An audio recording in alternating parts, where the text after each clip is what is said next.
안녕하세요. 때는 아침 묵상 배영호 목사입니다. 오늘은 사무엘하 6장 6절 7절 말씀입니다. 그들이 나곤의 타작마당에 이르러서는 소들이 뛰므로 우사가 손을 들어 하나님의 궤를 붙들었더니 여호와 하나님이 우사가 잘못함으로 말미암아 진노하사 그를 그곳에서 치시니 그가 거기 하나님의 궤 곁에서 죽으니라. 아멘. 오늘은 다윗의 법궤에 대해서 함께 묵상해 보겠습니다. 여러분, 다윗이 블레셋을 이겼습니다. 이것이 사울 다음에 이스라엘을 다스릴 왕이 될 수 있는 충분한 자격이 되고 있다는 것을 우리가 알 수 있어요. 여러분, 이스라엘이 고질적으로 힘들어하는 족속이 있는데 블레셋이죠. 그런데 이 블레셋만 만나면 무조건 이기는 사람이 있습니다. 그 사람이 누굴까요? 바로 다윗 왕입니다. 17세 소년일 때 블레셋의 골리앗 장군을 쓰러뜨리고 이기기 시작해가지고 블레셋을 만날 때 하나님이 함께 하시기 때문에 항상 블레셋을 이기는 사람, 바로 다윗 왕이었습니다.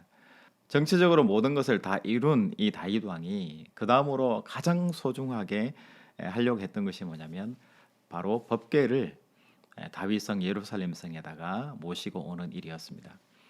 그래서 다윗이 생각하기를 어떻게 하면 이 아비나답 이 집에서 20년 동안 방치된 이 법궤를 가져올 수 있을까 생각하다가 전국적으로 함께하는, 요즘으로 이야기하면은 올림픽 같은 거 할 때, 성화봉송할 때 많은 사람들이 나와서 구경하고 박수치고 환영하고 전국에서 3만 명을 동원을 해서 법궤가 움직일 때에 함께 찬양하면서 예배하면서 그 법궤를 옮겨올 생각과 계획을 가지고 있었던 거죠.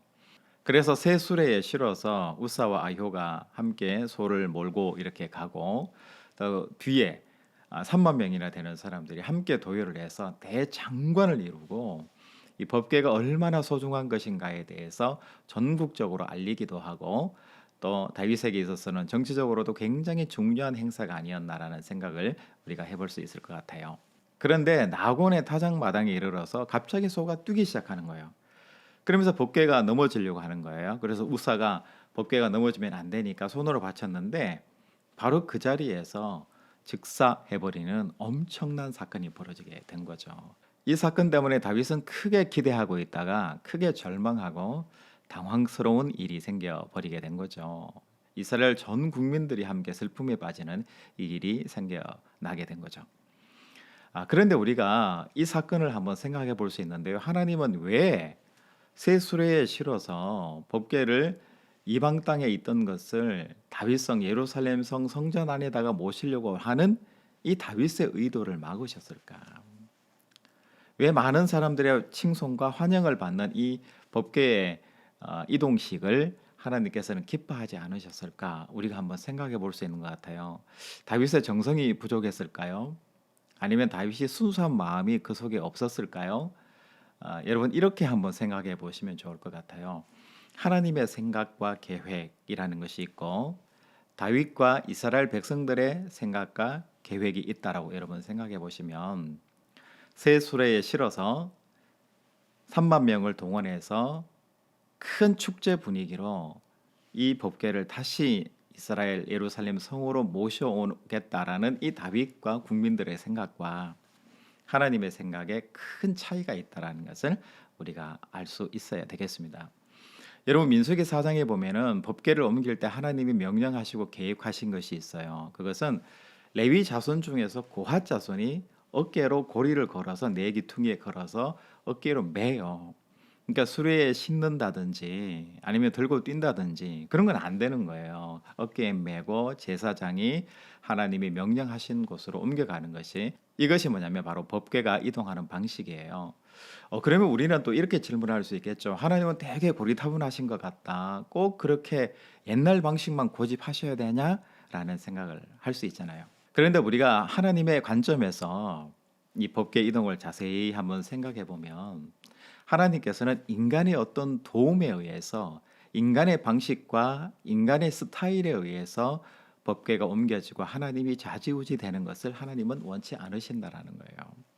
어쩌면 다윗이 정치적으로 안정이 되고 이 법궤를 이 다윗성 예루살렘 성으로 옮겨오면서 자기의 왕권이 더욱 공고해지는, 이런 욕심과 탐욕의 마음을 다윗이 또한 품었는지도 모르겠습니다.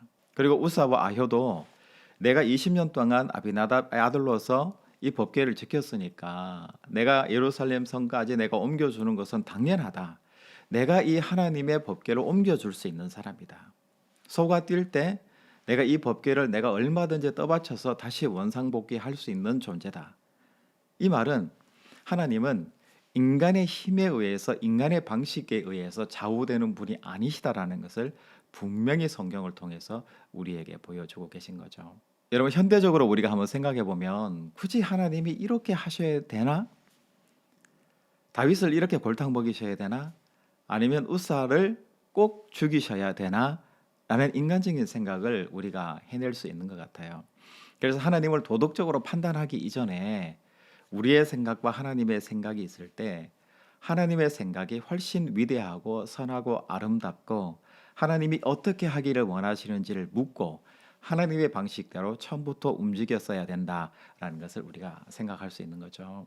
그리고 나중에 역대상에 이 법궤를 옮기는 기록을 보면은 새롭게 하나님이 원하시는 방식대로 레위 자손이 어깨에 메고 이 법궤를 다윗성으로 옮겨오는 장면이 있지 않습니까?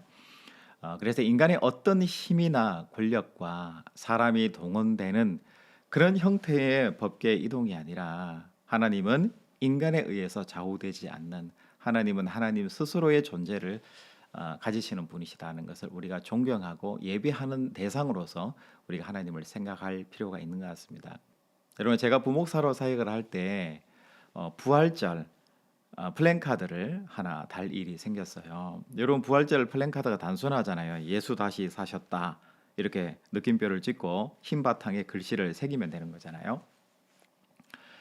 목사님이 저에게 이런 글씨 소체를 폰트를 통해서 하나 쓰면 좋겠다라고 한 가지를 제안해 주셨어요. 그런데 제가 봤을 때는 좀 촌스럽기도 하고 별로 마음에 들지 않는 거예요. 그래서 제가 요즘 유행하는 서체와 폰트입니다 라면서 두 가지를 제안해서 목사님께 안내를 해드렸어요. 미리 이제 시안 작업을 해서 올려드린 거예요. 그랬더니 목사님은 내가 준 그 서체대로 하면 좋겠다 이렇게 말씀을 하시는 거예요. 그러나 속으로 그렇죠. 훨씬 더 내가 제시한 이 두 가지가 서체가 훨씬 더 예쁘고 좋은데 왜 이렇게 하실까라는 생각을 했죠. 그러다가 목사님이 하라고 하니까 저는 좀 기분이 나쁜 그런 마음으로 그래도 순종을 해야 되니까 목사님이 원하시는 서체대로 해서 플랜카드를 결국은 걸었습니다. 그런데 그 플랜카드를 볼 때마다 저는 약간의 마음에 불만이 있는 거잖아요. 그래서 이 서체를 잘 알고 있는 디자이너에게 제가 제시를 했습니다. 어떤 게 목사님 거고 어떤 게 내가 제시한 거란 이야기를 하지 않고 세 개를 동시에 제가 올려줬어요. 이 중에서 당신은 어떤 것이 제일 마음에 듭니까? 라고 이야기를 했어요. 그랬더니 뭐가 뽑혔을까요?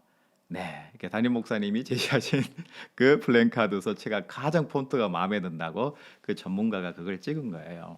그러면서 저는 이런 생각이 들었습니다. 역시 배워야 하는 자세가 더 중요하다라는 생각이 들었습니다. 여러분 하나님도 우리 인간을 바라보실 때 동일한 마음을 갖고 계신 것 같아요. 하나님은 절대적이신 분이시고요. 우리를 위하신 분이고 우리에게 선하고 좋은 것을 자녀에게 베풀어 주시는 분이시잖아요. 여러분 우리가 하나님 말씀에 순종하는 이유는 뭘까요? 그 하나님 말씀대로 살아갈 때 우리가 복을 받고 우리에게 선하고 좋은 일들이 많이 일어나기 때문에 우리가 하나님 말씀에 순종하면서 인생을 살아가게 되잖아요. 여러분 가끔 우리가 하나님의 방식대로 살아라라는 제시를 받을 때 그 제시를 순종하고 따라가는 것이 굉장히 힘들 때가 있다는 것을 우리가 잘 아실 겁니다. 그럴 때 이성과 논리로 이렇게 하면 하나님이 더 좋아하시고 더 본때가 나지 않을까, 하나님께 영광 돌리는 것이 아닐까라고 생각하고 하시지 말고 하나님이 정말 기뻐하시는 것이 무엇인지를 다시 한번 생각하고 하나님 앞에 순종의 마음으로 살아내시는 오늘 하루가 되었으면 좋겠습니다. 여러분 새로운 한 주를 시작하는 월요일인데요. 하나님의 방식이 훨씬 세련되고 멋있습니다. 여러분 하나님의 방식을 순종하시고 따라 살아내시는 이번 한 주 또 오늘 월요일 하루 되시기를 주님의 이름으로 축복합니다. 여러분 내일 또 뵙겠습니다. 샬롬.